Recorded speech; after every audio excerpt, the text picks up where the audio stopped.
Hi, Andy Cuccia for Yamamoto Baits. We've got that big bass tournament coming up here in May, and we talked a little bit about a bait that I think is going to put some money in your pockets used during that tournament. And there's another bait I think that a lot of folks overlook that should be used in that tournament. One of the things that I like to do on this river, especially in the springtime, is present these especially these bigger fish here on this river a large bait. Yamamoto has a series of large 10 and 12 inch curly tail worms, as well as they also have a variety of what are called cut tail worms. Now the difference between the two is very minimal in that what they do is they just cut off the tail at the end. And one gives you a very fluent moving piece in the water where it's creating a lot of disturbance and some flash that will trigger strikes.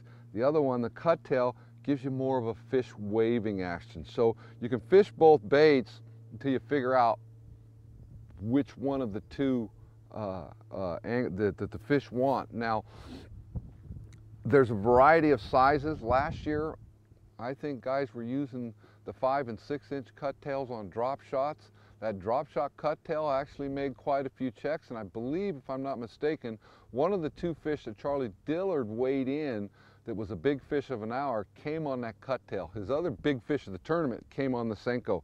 These are very easy to fish. The cut tails can be fished in a situation much like the Senko. If you want to fish it weightless, it's real effective when you're fishing for post-spawn fish that are protecting fry.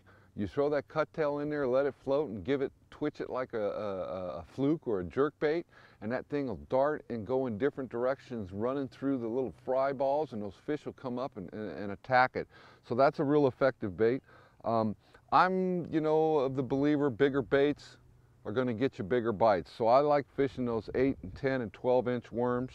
I fish some Texas rig. Now, surprising to most, I don't use that big of a hook on this worm, just a regular, I'm using a 4/0 Yamamoto Sugoi hook. Okay, it's a kind of a combination round bend EWG hook. It doesn't have a big wide gap on it, but it's got a little bit of a gap on it. It's got a real nice bite here that fits in real well with these bigger worms. Basically, you're just doing the same thing. Punch that thing down on top of the head till you hit the bend.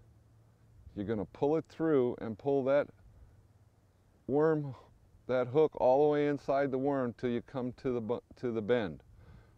Then line it up, insert right in the center of the bait, and there you go. Now the other thing that I do is I will add a little red bead in there, and that little red bead's got a little mylar flash on it, okay?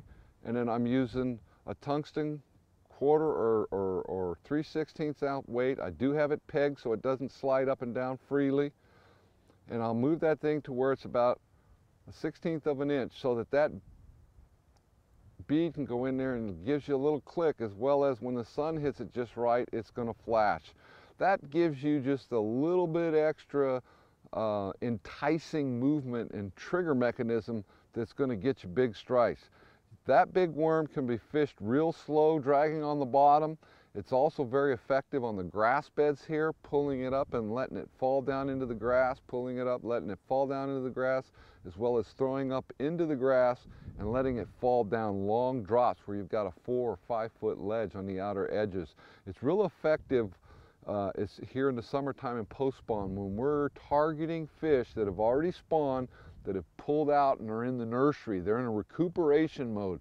But when something this big and slow comes moving by them big fish will just suck it right up. That Yamamoto curly tail and cut tail worms are very effective baits here on the Delta, and you should be giving them a try. Good luck in that event. I'm Andy Cuccia for Yamamoto Baits. Have a great day, and we'll see you tween the toolies.